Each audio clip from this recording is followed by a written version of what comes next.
Hello everybody and welcome back to our channel.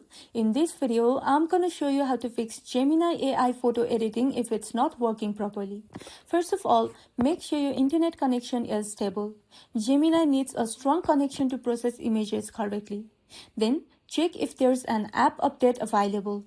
Open the App Store or Google Play Store, search for Gemini and tap on Update if available. After that, try restarting the app or restarting your phone to fix temporary issues. Next, clear the app's cache. On iPhone, you can do this by offloading the app.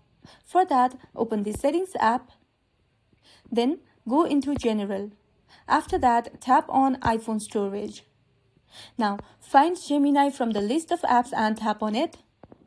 Finally, tap on Offload app and then reinstall the app from the App Store or Google Play Store. Now, if the problem still continues, check if the images you're uploading meet Gemini's requirement.